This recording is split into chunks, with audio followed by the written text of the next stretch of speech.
வணக்கம் நண்பா. பிரச்சனைகளைக் கண்டு பயந்து பின்வாங்காதீர்கள். காற்றை எதிர்த்தே பட்டங்கள் மேலே செல்கின்றன. அதேபோல் பிரச்சனைகளை எதிர்க்கும் ஒரு மனிதன்தான் மென்மேலும் உயர்ந்து வானைத் தொடும் அளவிற்கு வெற்றி பெறுகிறான். உனது வாழ்க்கையில் தடைகள் பல வரலாம். உன்னிடம் உள்ளதை தட்டிப் பறிக்க சிலர் வரலாம். எதைக் கண்டும் பயப்படாதே. உன் முயற்சியிலிருந்து பின்வாங்காதே. நீ எடுத்து வைக்கும் ஒவ்வொரு அடியும் வெற்றியை நோக்கி நகர்ந்து செல்லும் படிக்கட்டுகள் தான். வெற்றி என்பது இந்த உலகத்திற்கு உன்னை அறிமுகம் செய்வது.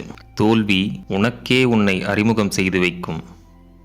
நீ யார், உன்னுடைய தற்போதைய நிலை என்ன என்பதை உனக்கே காட்டும். ஆனால் அதை கண்டு துவண்டு போகாமல் மீண்டும் ஒரு முறை முயற்சி செய்து விடாமுயற்சியோடு போராடினால் வெற்றி உன்னை அடைந்தே தீரும். மற்றவர்கள் உன்னை பற்றி மதிப்பிடுவதை ஏற்றுக்கொள்ளாதே. நீதான் உன்னை பற்றி மதிப்பிட வேண்டும். உனக்குள் நீ தன்னம்பிக்கை நிறைந்த மனிதனாக இருந்தால், உன் முயற்சிகளை கொண்டு உன் இலக்கை அடைந்தால் இந்த உலகம் உன்னை தன்னால் மதிக்கத் தொடங்கும். வாழ்க்கையில் மிக உயர்ந்த நிலையை நீ அடைய வேண்டும் என்றால் உனக்கு தேவையானது தன்னம்பிக்கையும் விடாமுயற்சியும். நாளைய வாழ்க்கையை சிறப்பாக மாற்ற வேண்டுமென்றால் இன்றைய எண்ணங்களையும் செயல்களையும் அதற்கேற்பவே சரியாக வைத்து கொள்ள வேண்டும். எண்ணம் போல்தான் வாழ்க்கை. வெற்றிக்கு அடிப்படை அதை பற்றிய சிந்தனை, அதற்கேற்ற உழைப்பு. உனக்கு சவால்கள் நிறைய உள்ளது என்றால் நீ முன்னேறிக் கொண்டிருக்கிறாய் என்று அர்த்தம். சவால்கள் இல்லை என்றால் வாழ்க்கையில் நீங்கள் புதிதாக எதுவும் முயற்சிக்கவில்லை என்றே அர்த்தம். சவால்களை எதிர்த்து அதை தாண்டி சென்று வெற்றியடைவதே வாழ்க்கையில் ஒரு சுவாரஸ்யத்தை உனக்கு தரும். இதிலும் ஆரம்பம் கொஞ்சம் கடினமாகத்தான் இருக்கும். போக போக அந்த பாதை உனக்கு பழகிவிடும். ஒரு பெரிய சிகரத்தை ஏற வேண்டும் என்றாலும் அதற்கு முதல் ஒரு படி எடுத்து வைத்தால்தான் முடியும். ஒவ்வொரு படியும் சிகரத்தை நோக்கின ஒரு பயணம்தான். ஒவ்வொரு படியும் வெற்றிதான். பெரிதாக சாதிக்க நினைக்கும் மனிதனுக்கு தேவையானது பொறுமையும் நிதானமும். கோபம் அல்ல. கோபம் இருக்கும் மனிதரிடம் அனைத்து விதமான பண்புகள் இருந்தாலும் அது பலனளிப்பதில்லை. ஓடிக்கொண்டே இரு. எல்லைக்கோட்டை அடையாவிட்டாலும் உன் கால்கள் உறுதிப்படட்டும். நீ போகும் பாதையில் எதுவும் தடைகள் இல்லை என்றால் அது நீ போகும் பாதை அல்ல, வேறு யாரோ போன பாதை. உனக்கான பாதை எது என்று தேர்ந்தெடுத்து அந்த பாதையில் பயணிக்கத் தொடங்கு. அதில்தான் நீ ரொம்ப தூரம் செல்ல முடியும். மற்றவர் தேர்ந்தெடுத்த பாதையில் நீ செல்லும்போது அது உனக்கு மகிழ்ச்சியை தராது.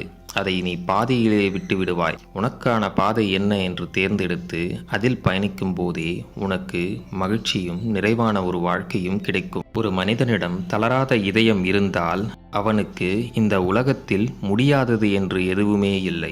வெற்றி ஏற்பட்டால் நமக்குள் நம்பிக்கை வரும். ஆனால் நம்பிக்கை உள்ளோரிடம் மட்டுமே வெற்றி சேரும். விழுந்து விடுவேன் என்று பயத்துடன் ஓடாமல் விழுந்தாலும் எழுந்து ஓடுவேன் என்ற நம்பிக்கையில் ஓடுங்கள்.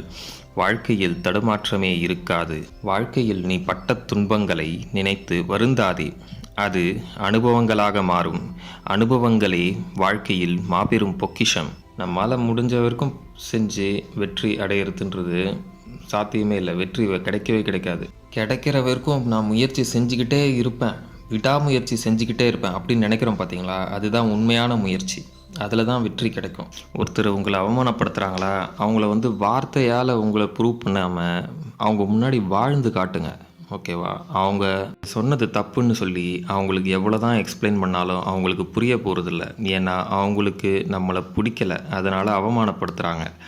அவங்க முன்னாடி நீங்கள் ஒரு பெரிய மனுஷனாக வாழ்ந்து காட்டிட்டீங்கன்னு வச்சுக்கோங்களேன், அதுக்கப்புறம் உங்களை அவங்க எதுவுமே பண்ண மாட்டாங்க. உங்களை வணங்குவாங்க.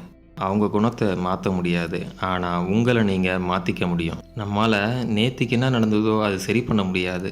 ஓகேவா? நாளைக்கு என்ன நடக்குமோ அதை ஓரளவுக்கு இன்றைக்கி நம்ம செய்கிற விஷயங்களை சரியாக பண்ணால் நாளைக்கு எதிர்காலத்தை ஓரளவுக்கு நல்லா உருவாக்க முடியும். எதிர்காலத்தை நினச்சி பயந்துக்கிட்டே இருக்கக்கூடாது. எதிர்காலம் நல்லா இருக்கணும்னா இன்றைக்கி நான் என்ன பண்ணணும் அப்படின்றத பார்த்து அதை செஞ்சுக்கிட்டே இருக்கணும். எத்தனை முறை விழுந்தாலும் எழுந்துக்கிட்டே இருக்கணும். வீழ்வதெல்லாம் எழுவதற்காகத்தானே தவிர அழுவதற்காக அல்ல. ஒரு குறிக்கோளை முடிவு பண்ணிட்டோன்னா அதற்குண்டான முயற்சிகளில் தான் நம்ம கவனம் செலுத்தணும். ஓகே, மற்ற விஷயங்களில் கவனம் செலுத்தவே கூடாது. டிஸ்ட்ராக்ஷன்ஸ் அவாய்ட் பண்ணணும். அந்த குறிக்கோளில் மட்டுமே கவனம் வச்சு நம்ம முயற்சியை கொடுத்துக்கிட்டே இருந்தோன்னா நம்ம வெற்றி அடைகிறத யாராலையும் தடுக்க முடியாது. நண்பர்களே, இந்த வீடியோ உங்களுக்கு பிடித்திருக்கும் என்று நான் நம்புகிறேன். பிடித்திருந்தால் லைக் பண்ணுங்கள், உங்கள் ஃப்ரெண்ட்ஸ் அண்ட் ஃபேமிலிக்கு ஷேர் பண்ணுங்கள். நம்ம சேனலை இன்னும் நீங்கள் சப்ஸ்கிரைப் பண்ணலனா சப்ஸ்கிரைப் பண்ணுங்கள். பக்கத்தில் இருக்க பெல் ஐக்கானை ப்ரெஸ் பண்ணிக்கோங்க. நன்றி, வணக்கம்.